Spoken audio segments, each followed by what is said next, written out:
Bonjour tout le monde. Eh bien, je vous informe que j'ai réussi à enregistrer la première vidéo d'une demi-heure. Je vais essayer de faire la deuxième, comme ça, on ira de cette façon et on espère que ça marchera pour les vidéos suivantes. Alors donc, dans la vidéo suivante, plutôt la première vidéo, nous avons vu la définition de la cinétique chimique. On l'a comparé avec la thermodynamique qui ne donne que les informations de l'état final et l'état initial. Et puis, nous avons vu aussi les, les différents comportements des réactions vis-à-vis du temps, donc à savoir des réactions instantanées, d'autres qui sont rapides et d'autres qui sont lentes et même très lentes, qu'on n'arrive pas à les voir avec une façon usuelle. D'accord. Et puis, nous avons évoqué le fait que la réaction ou bien le comportement des réactions vis-à-vis du temps, ben, il est très indispensable pour élaborer ou bien euh, enfin, l'élaboration d'un processus industriel. Un autre mot m'échappe, c'est pas grave. Donc, sont des connaissances indispensables pour voilà, le moment revient, la conception de procédés industriels. Donc, à l'échelle industrielle, pour transformer une matière première en produit désiré, bien sûr, on va mettre des réactions chimiques en jeu et ces réactions chimiques, ben, il faut connaître leur comportement vis-à-vis du temps. Comme ça, on peut agir en conséquence. Ça dépend si la réaction est explosive, alors on va contrôler l'arrivée de la matière première. Sinon, si la réaction sont vraiment lentes, là, on va chercher un moyen pour les accélérer et augmenter donc de la sorte leur vitesse de réaction, si vous voulez. C'est bien. Donc, nous avons défini aussi la vitesse par rapport à l'avancement de la réaction. Euh, Puis nous avons passé à la relation de la vitesse par rapport au dérivé du nombre de moles par rapport au temps. Et finalement, dans le cas où le volume est constant, eh bien, nous avons eu l'expression de la vitesse en fonction de la dérivée de la concentration d'un constituant I qui participe à la réaction par rapport au temps. Donc, que ce soit un réactif ou bien un produit. Et finalement, j'attire votre attention sur le fait que les coefficients stoichiométriques, UI, eh bien, ils sont pris avec un signe négatif dans le cas des réactifs et avec un signe positif dans le cas des produits. Et donc, vous avez cette relation, c'est là. Donc, qui donne en quelque sorte la vitesse de la réaction par rapport à un constituant I quelconque. C'est 1 sur nu I d de NI de d de I pardon, sur d de T. Voilà. Donc ça, c'est une première façon d'écrire la vitesse de la réaction. Et c'est quelle que soit la réaction. Du moment qu'on connaît l'équation de la réaction avec l'équation stoichiométrique, on peut écrire cette expression de vitesse, quelles que soient les conditions dans lesquelles on se trouve.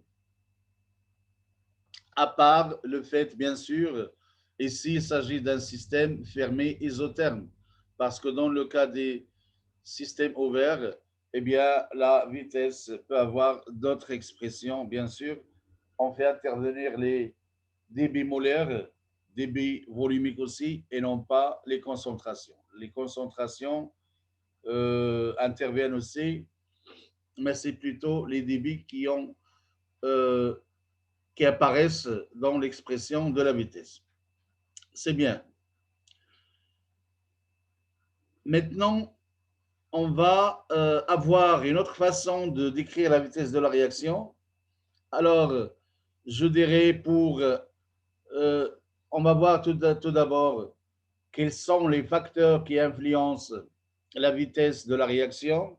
Eh bien, pour cela, on peut citer ou bien on va avoir une fonction de, de variation de la vitesse en fonction des différents facteurs qui l'influencent.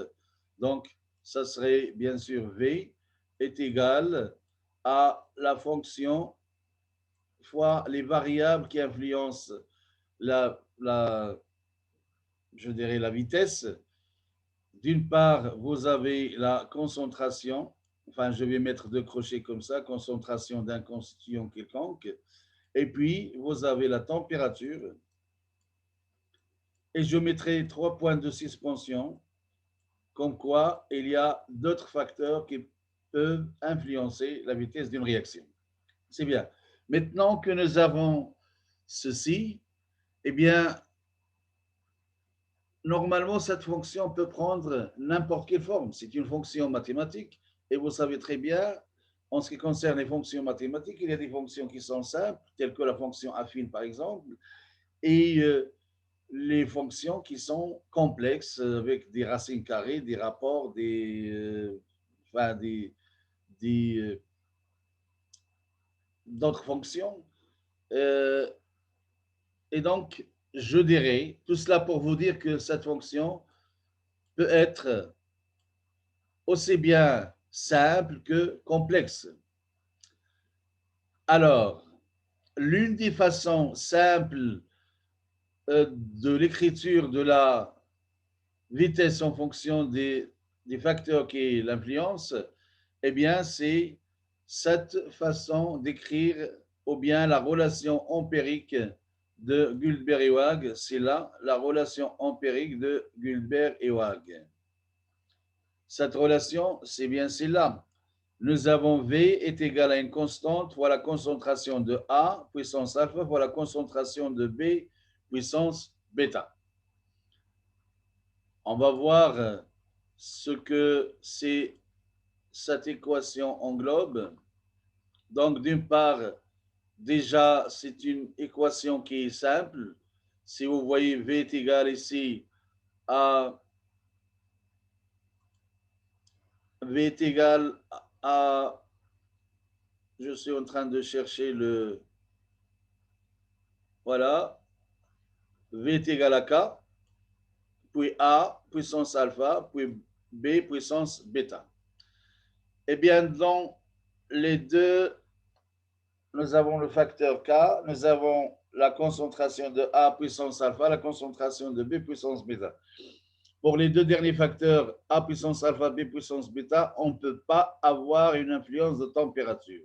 Et par conséquent, l'influence de la température, eh bien, c'est K. Ça représente l'influence de la température. La température, peut-être, je vais vous donner, c'est un peu prématuré, mais je vous donne quand même sa dépendance. Vous avez la constante K, qui bien sûr, c'est la constante de vitesse. Voilà, c'est la constante de vitesse. Elle dépend de la température. Et son expression, bien la relation qui donne, c'est une relation empirique d'Arrhenius, eh bien c'est K est égal à, pardon,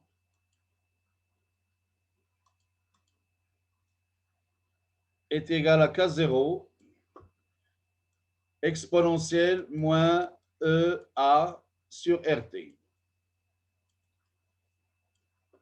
Et la température, elle est là. C'est comme ça que la constante de vitesse dépend de la température. Vous imaginez bien que lorsqu'on réalise une étude cinétique, on va le faire à température constante.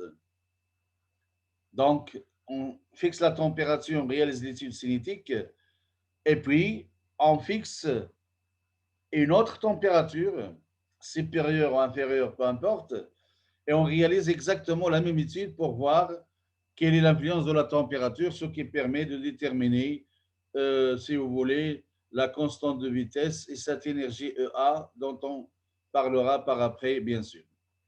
R, c'est la constante des gaz parfaits et T, c'est la température. On n'est pas là encore, on va effacer tout ça. Donc, K, c'est une constante de vitesse. Pourquoi il est constante de vitesse? Parce qu'il ne dépend pas des concentrations. Et puis, elle dépend seulement de la température. A et B sont les réactifs de la réaction, ou bien les concentrations des réactifs. Dans le cas de A, nous avons exposant alpha, et ce alpha est l'ordre partiel de la réaction par rapport à A. Donc, alpha, l'ordre partiel par rapport à A, et bêta, c'est l'ordre partiel par rapport à B. C'est bien? Maintenant, la somme, supposons qu'on a seulement ces deux réactifs A et B, avec chacun un ordre partiel alpha et bêta, eh bien, l'ordre global de la réaction, c'est alpha plus bêta. L'ordre global de la réaction est égal à alpha plus bêta. Et si j'ai 3 points de suspension, tout simplement pour dire qu'il peut y avoir un autre constituant ici. Par exemple, je dirais, je vais réécrire l'équation de vitesse. V est égal à une constante fois la concentration de A exposant alpha, concentration de B exposant bêta, et puis concentration d'un autre réactif tel que C par exemple, exposant gamma. Eh bien, dans ce cas-là, le sigma ou bien l'ordre global de la réaction sigma serait égal à alpha plus bêta plus gamma. Les trois ordres partiels, alpha pour A, bêta pour B et gamma pour C. Mais si dans notre cas, nous avons seulement deux réactifs A et B, chacun avec un ordre partiel alpha pour A, bêta pour B, et finalement, l'ordre global de la réaction est égal à alpha plus bêta, donc la somme des ordres partiels. Alors, s'il vous plaît, une fois encore, pour les ordres partiels, il ne faut jamais les confondre avec les coefficients stoichiométriques. Donc, vous avez d'une part ordre partiel et coefficients stoichiométriques. Eh bien, ils sont différents. D'accord? Je répète, vous avez les ordres partiels et les coefficients stoichiométriques, eh bien, généralement, sont différents. Il existe des cas particuliers où nous avons l'égalité entre ordre partiel et coefficients stoichiométriques, mais d'une manière générale, ces deux entités eh bien, sont différentes l'une de l'autre. D'accord? Lorsqu'on vous donne une équation de réaction avec ces coefficients stoichiométriques, eh bien, cette équation ne donne rien sur aucune information sur les ordres partiels des réactifs. Voilà. Maintenant, on va voir des exemples. Vous avez ici l'exemple de décomposition de N2O5. Eh bien, effectivement, vous avez ça, c'est, je dirais, ça, c'est ce que nous avons vu tout à l'heure pour le cas général. Eh bien, ici, vous avez moins 1,5 D2N2O5 sur D2T. C'est un réactif avec un coefficient stoichiométrique qui est égal à 2. Et donc, c'est moins 1,5 D2, la concentration par rapport au temps. Nous avons un seul réactif. Pour le premier produit, NO2, eh bien, la dérivée de la concentration de NO2 par rapport au temps qu'on va multiplier par un quart. Même chose pour l'oxygène. La dérivée de la concentration de l'oxygène par rapport au temps qu'on va multiplier par 1 sur 1, donc qui donne 1, bien sûr. Alors, prenons le cas de N2O5. Eh bien, N2O5, voilà. Vous avez, c'est le seul réactif de la réaction. Et la vitesse, lorsqu'on l'a étudiée en cinétiquement parlant, eh bien, on trouve que la vitesse est égale à K fois la concentration de N2O5 exposant 1. Donc ici, c'est un exposant alpha est égal à A, ou bien l'ordre partiel par rapport à A est égal à A. Et puisque nous avons un seul réactif, eh bien, l'ordre partiel est égal à l'ordre global de la réaction. Et le coefficient stoichiométrique de la réaction est égal à 2. Donc, vous voyez que généralement, l'ordre partiel du réactif, ou bien, voilà, l'ordre partiel du réactif est différent de son coefficient stoichiométrique qui est égal à 2 ici. C'est bien. Un autre exemple, c'est l'exemple de la décomposition de l'éthanol. Vous avez donc aussi un seul réactif. Et lorsqu'on étudie la réaction de point de vue cinétiquement parlant, donc ce sont des expériences qui doivent être réalisées bien sûr pour déterminer l'ordre par rapport au réactif, eh bien on trouve 3 demi. Alors les 3 demi qu'on trouve, c'est différent par rapport à 1 qui est le coefficient stoichiométrique du réactif. D'accord? Et je profite de l'occasion pour dire que l'ordre peut être sous forme d'une fraction, donc 3 demi par exemple. Et comme elle peut être avec un signe négatif. Alors, c'est négatif si vous avez par exemple une vitesse qui est égale à concentration de A puissance alpha sur la concentration d'une autre espèce exposant, donc ici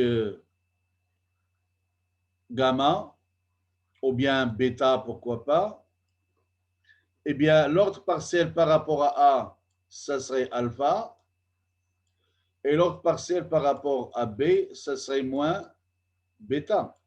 C'est tout à fait correct, parce que on aura la relation V est égale à la constante de vitesse fois la concentration de A fois la puissance alpha, bien sûr, et la concentration de B, puissance moins bêta. Et donc, l'ordre par rapport à A, ce serait alpha, et la puissance de la concentration de B, c'est moins bêta, et donc l'ordre sigma serait égal, bien sûr, de la réaction alpha moins bêta. Voilà. Donc, l'ordre, finalement, ça peut être positif comme il peut être négatif, et ça peut être sous forme de fraction aussi. C'est bien. Maintenant, on va voir la détermination graphique de la vitesse. Alors, détermination graphique de la vitesse, comment va-t-on procéder pour déterminer la vitesse de la réaction à partir d'un graphique? Eh bien, ce graphique, tout simplement, c'est le graphique qui va représenter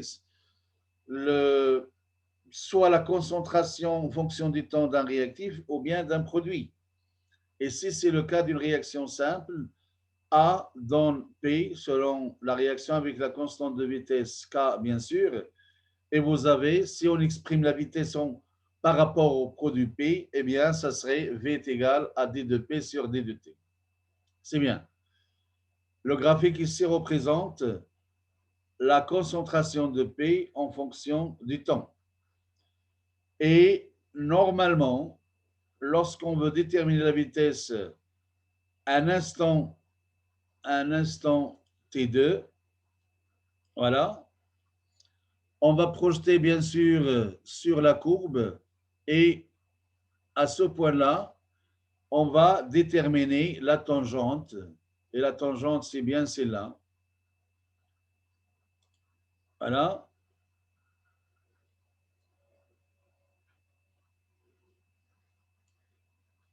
Cette tangente, bien sûr, ben, il a un coefficient directeur, ou bien il a la pente, c'est une droite, donc il a obligatoirement une pente. Et la pente, bien sûr, il s'agit de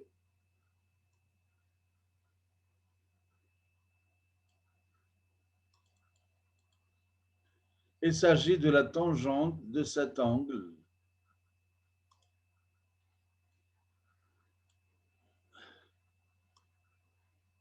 de cet angle alpha, par exemple, eh bien, la tangente est égale, tangente alpha est égale à la distance ou bien le côté opposé, c'est un triangle que vous avez ici. Je vais compléter le triangle.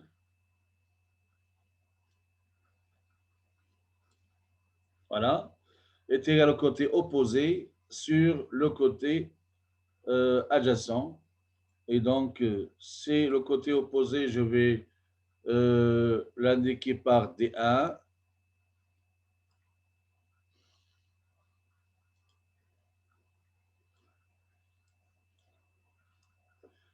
Et ici, c'est la distance D2. Eh bien, ça serait D1 sur D2. Or, D1 est égal à quoi? Ben, est égal à P3 moins P1. D1 est égal à la concentration de P3 moins P1 et D2 est égal à T3 moins T1. Vous voyez? Donc, c'est la distance qu'on a ici sur la distance qu'on a ici. Et bien sûr, ces deux distances, on les choisit en choisissant les deux points M1 et M3 sur le graphique. Enfin, ça, c'est une, je dirais que ce sont des choses que vous avez déjà vues par ailleurs, quelque part, comment déterminer la tangente d'une droite, bien sûr. Mais sur le point sur lequel j'insiste, eh bien, si on veut déterminer la vitesse au temps t2, à l'instant t2, il faut tracer la tangente à la courbe à cet instant. Puis par après, considérer deux points de la tangente et déterminer donc la valeur de la tangente. C'est bien. Sinon, donc, on va voir ce que ça donne.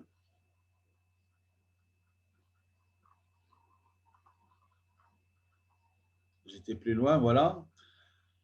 Donc, la vitesse à l'instant T2, c'est la dérivée de la concentration du produit P par rapport au temps, toujours à l'instant T2, qui est égale à P3 moins P1 sur T3 moins T1.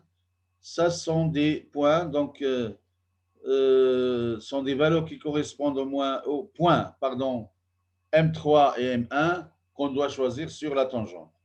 Maintenant, vous avez, supposons que la réaction est d'ordre 1 par rapport à la concentration, eh bien, vous avez V est égal à une constante fois la concentration de A. Et comme la concentration de A, je m'excuse, voilà, ça c'est la concentration de A, ça c'est le temps. Vous avez donc ici, ben, je vais écrire par la concentration de A par exemple.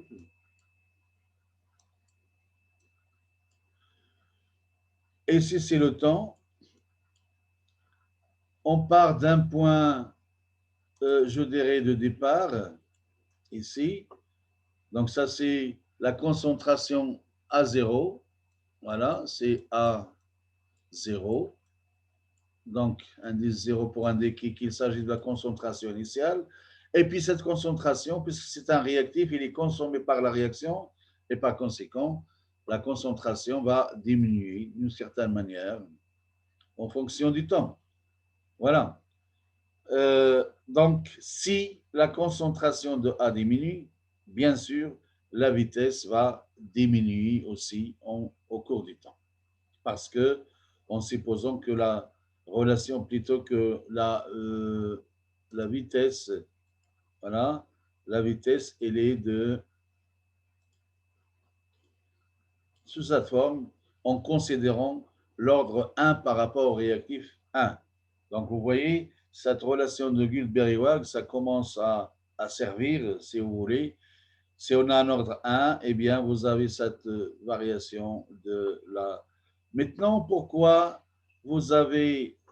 Je vais revenir un petit peu vers l'arrière, si vous voulez.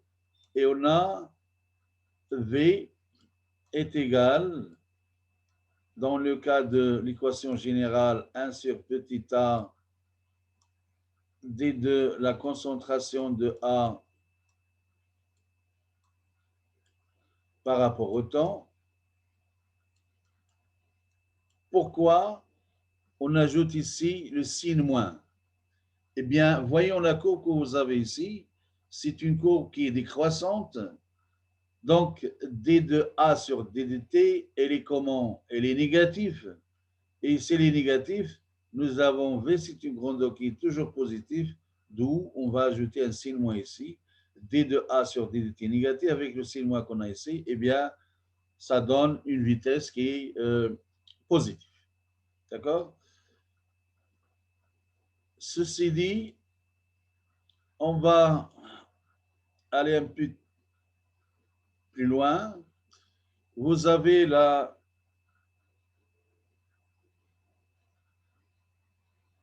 on va introduire en quelque sorte trois notions, plutôt quatre notions, mécanisme et intermédiaire d'une réaction, ou bien réaction alimentaire et réaction complexe. Je vais considérer la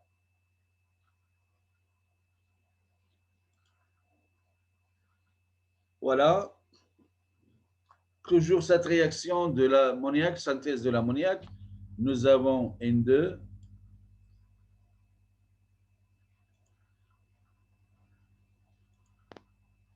voilà, nous avons N2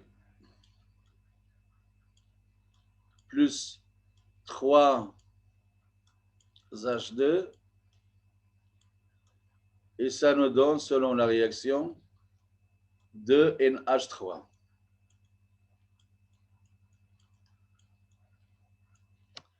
Voilà. Alors, soyez attentifs, s'il vous plaît. Vous avez cette réaction. Nous avons ici une liaison NN, ici trois liaisons HH, mais s'il n'y a pas de liaison NN, il n'y a pas de liaison HH. Il n'y a que des liaisons NH. Donc l'azote avec l'hydrogène. Bien sûr, chaque atome d'azote, il y a 3 hydrogènes par 3 liaisons simples, type sigma, bien sûr, avec les 3 atomes d'hydrogène. C'est bien. Donc, supposons que vous allez, ou bien on va imaginer que une molécule N2 va rencontrer 3 molécules H2 et former d'un seul coup les 2 molécules NH3. Eh bien, ça fait une liaison N2 à casser,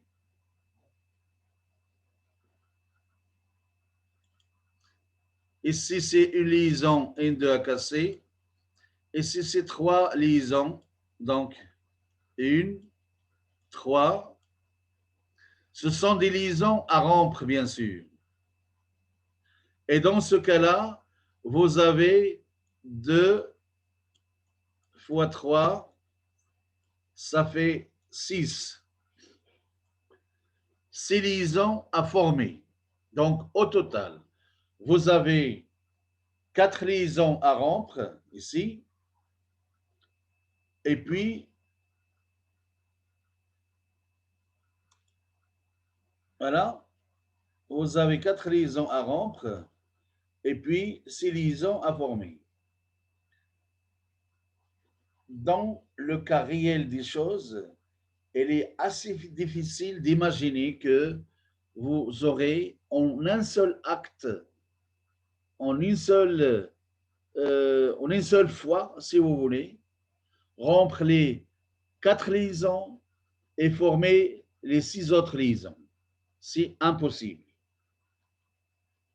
Donc la réaction entre N2 et H2, ce n'est pas une réaction, je dirais, directe qui se fait entre une molécule N2 et trois molécules H2. Elle se fait par d'une autre manière. Eh bien, je vous le dis tout de suite, normalement, cette réaction se fait de cette manière. Je vais vous l'indiquer sur l'écran. Je cherche l'outil nécessaire.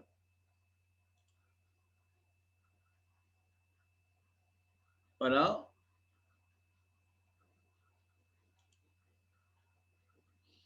Eh bien, nous avons dans un premier temps N2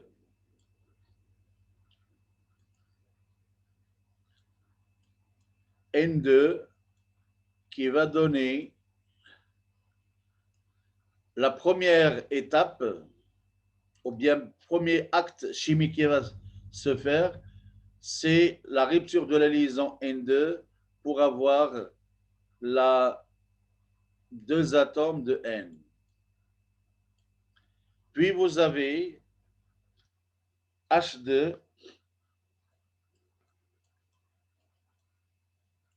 qui va donner aussi 2H. Puis, on aura par la suite un atome N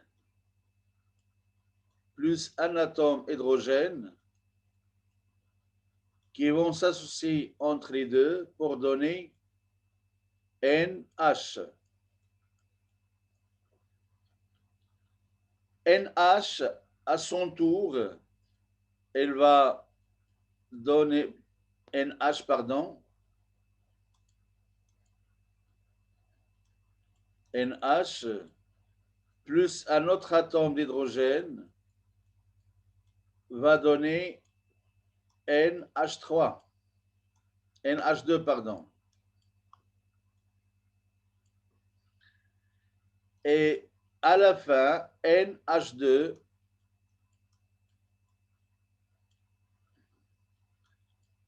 plus un autre atome d'hydrogène va donner finalement NH3.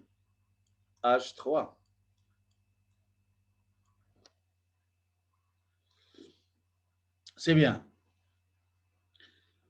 J'espère que vous arrivez à lire ce que j'écris en vert sur l'écran. Alors, s'il vous plaît, déjà, on peut faire la différence entre réaction élémentaire et réaction complexe. Eh bien, la réaction complexe, c'est bien celle-là. Voilà. Cette équation de réaction, c'est une réaction complexe. Pourquoi? En effet, elle ne donne pas les actes chimiques qui se font réellement à l'échelle moléculaire pour passer des réactifs aux produits. Ce qu'il donne, seulement l'état initial et l'état final. Donc, l'état initial qui sont les réactifs et l'état final, c'est le produit. Bien sûr, avec les coefficients stoichiométriques correspondants. Donc, là, c'est une réaction complexe.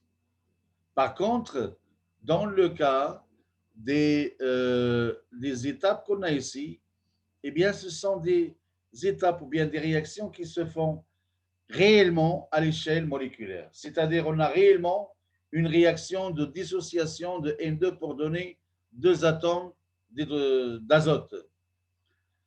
Et puis, nous avons réellement une autre étape de la rupture de la liaison H pour donner deux atomes d'hydrogène.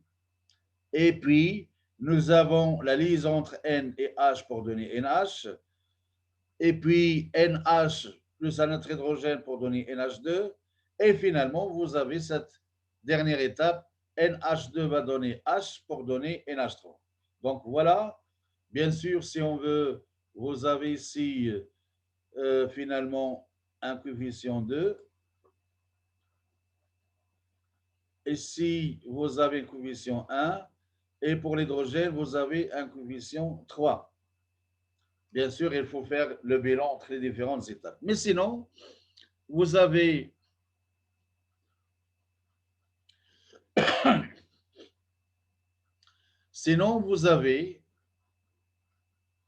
cette différence entre équation générale qui est le plus souvent complexe et puis l'équation de réaction qui se font réellement à l'échelle moléculaire, à l'échelle, donc ça représente en quelque sorte les différentes étapes d'interaction entre les espèces chimiques qui interviennent dans la réaction pour passer des réactifs aux produits. C'est très bien. Donc, maintenant, on vient de faire la différence entre la réaction complexe et, et la réaction élémentaire. Donc, réaction élémentaire, c'est toujours une réaction qui ça représente un acte chimique réel à l'échelle moléculaire, voilà. Mais une réaction complexe, eh bien, c'est une réaction normalement qui se fait en plusieurs étapes. Voilà la différence entre réaction élémentaire et réaction complexe. Maintenant, entre qu'est-ce que c'est que le mécanisme et l'intermédiaire de la réaction? Si on prend l'exemple en vert qu'on a ici, eh bien, l'ensemble de 6 étapes, c'est tout simplement le mécanisme de la réaction. Voilà. Donc, l'ensemble des étapes qui interviennent, qui sont réalisées lors de la transformation des réactifs en produits, eh bien, c'est le mécanisme de la réaction, ou bien on peut dire aussi le chemin réactionnel. Tout à l'heure, nous avons dit que la cinétique chimique prend en compte le chemin réactionnel. En effet, donc, chaque réaction sera dotée de ce qu'on appelle un mécanisme de la réaction ou bien un chemin de réaction que la réaction va suivre, bien sûr, pour aller des réactifs au produit. C'est bien. Donc, ça, c'est la définition du mécanisme. Il nous reste l'intermédiaire. Eh bien, l'intermédiaire d'une réaction, prenons le cas par exemple de N, ben, il intervient dans le mécanisme de la réaction. Voilà. Il intervient dans le mécanisme de la réaction, mais il ne fait pas partie du bilan de la réaction. Donc, il est N, il est produit par la première étape, mais il est consommé par l'étape 3, ici. Il est produit par la première étape ou consommé par l'étape. Pour H aussi, H, les atomes d'hydrogène, ce sont des espèces intermédiaires de la réaction. Elles sont produites par la deuxième étape, mais elles sont consommées par l'étape 3, 4 et 5. Même chose pour NH. NH, c'est une intermédiaire de la réaction, NH2 aussi, mais NH3, eh bien, c'est le produit de la réaction. Elle fait partie du bilan dans l'équation générale de la réaction. Sinon, donc, à part N2, H2 et NH3, le reste, ce sont des intermédiaires de la réaction. Voilà donc, par cet exemple, on a introduit les 4 notions, mécanisme, intermédiaire de réaction, réaction élémentaire et réaction complexe.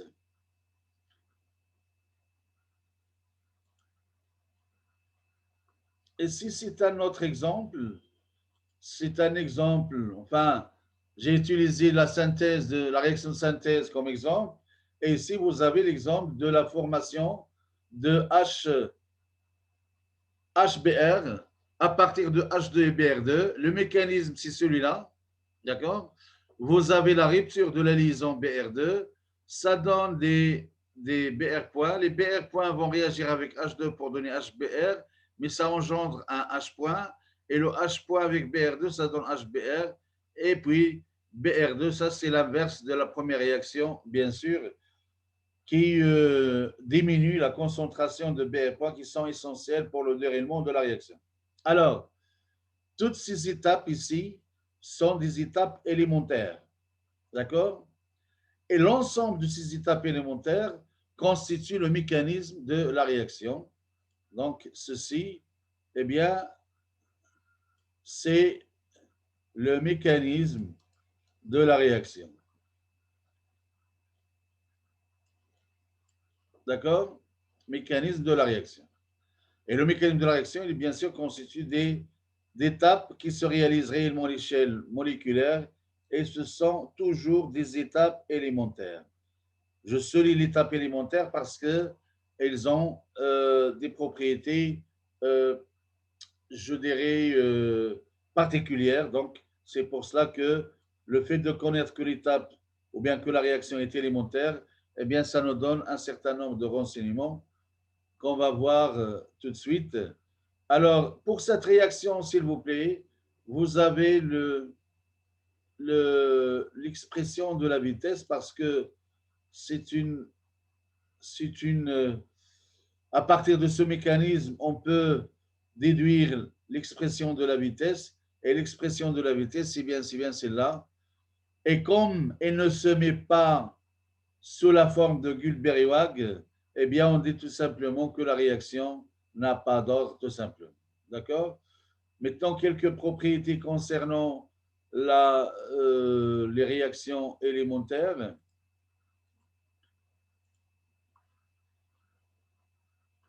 Tout d'abord, nous avons la molécularité d'une réaction élémentaire. Eh bien, il s'agit tout simplement de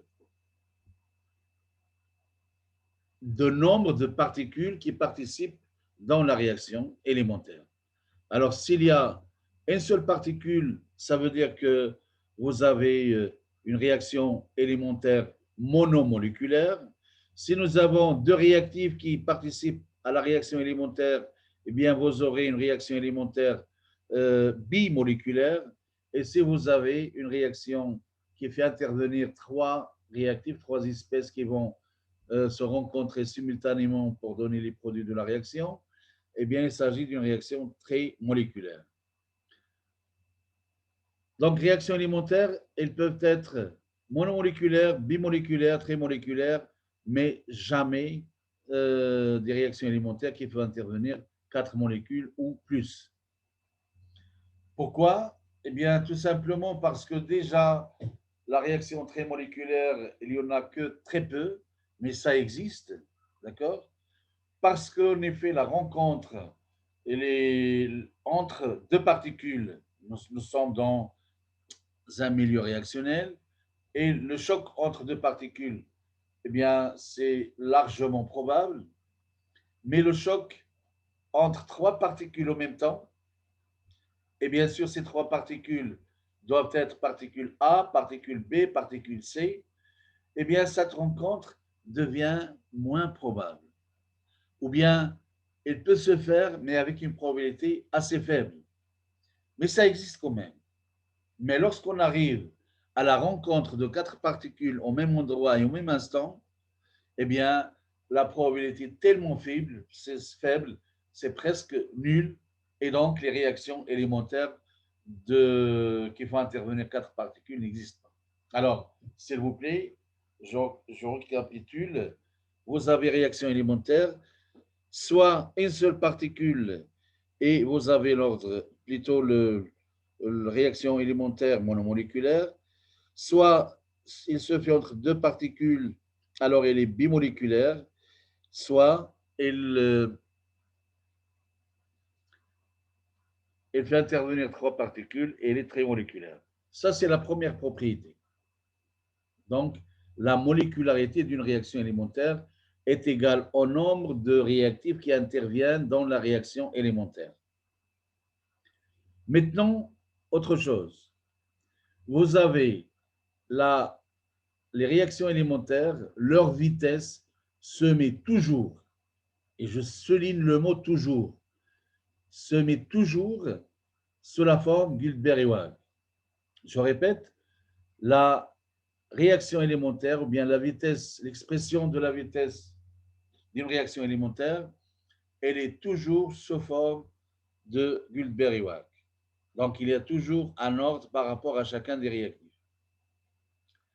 Et en plus de ça, pour chaque réactif, vous avez l'égalité entre le coefficient stoichiométrique et l'ordre partiel. Donc ça, c'est la troisième chose. Pour la réaction élémentaire, vous avez donc vérification de la relation empirique de Guilbert-Iwag. Et en plus, vous avez égalité, parce que tout à l'heure, pour les réactions générales, j'ai précisé comme quoi, attention, il ne faut pas prendre le coefficient stoichiométrique comme ordre partiel de la réaction par rapport au réactif correspondant. Mais pour une réaction élémentaire, c'est obligatoire. Pour chaque réactif qui intervient dans la réaction, une réaction élémentaire, son ordre partiel est égal à son coefficient stoichiométrique. Je répète, égalité entre coefficient stoichiométrique et ordre partiel pour les réactions élémentaires. Voilà.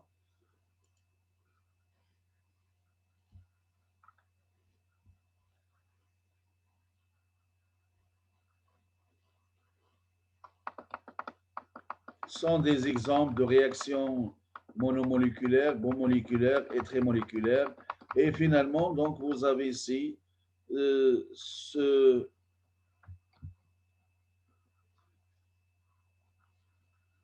vous avez ici l'ordre de la réaction moléculaire. Alors, vous avez donc, voilà.